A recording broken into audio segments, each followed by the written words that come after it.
Hey guys, welcome to our workshop. Today we're working on the head of the hammer. We'll do a mortise and tenon joint with 2 wedges on top to be sure that it holds together. So without further ado, let's get right into it. So I'll start by marking up my piece to reduce the size of the tenon. So it's going to be a 1x1 to be sure it fits well inside the head of the hammer.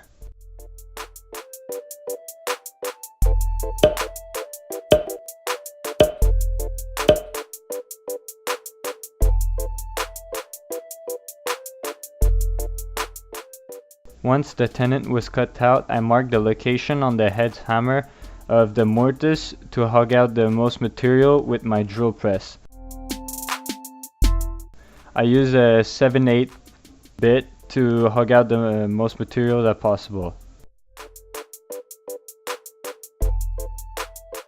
Once the material was all hugged out, I used just a chisel and a mallet to chisel out all the corners to be sure that the tenon fit snug in the mortise.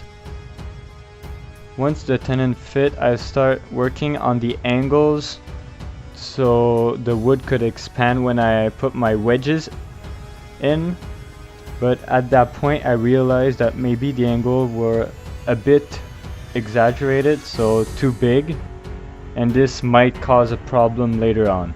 But I didn't worry and just continue working on it.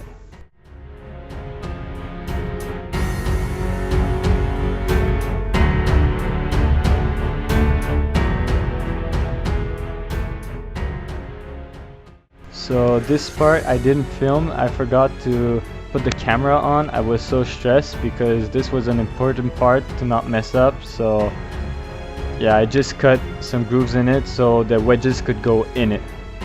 And now I'm drilling some holes at the base of the line I made just to help the wood expand and bend when I will put my wedges in.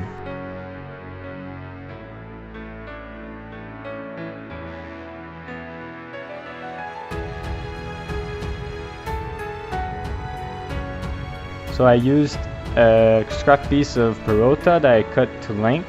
So the thickness of this block is exactly 1 inch, exactly the same as my tenon, so it fit perfectly in the hole. So to make the angle on the wedges, I use my bandsaw where I put a little stop block with an angle just to put some angles on my wedges, and that was it.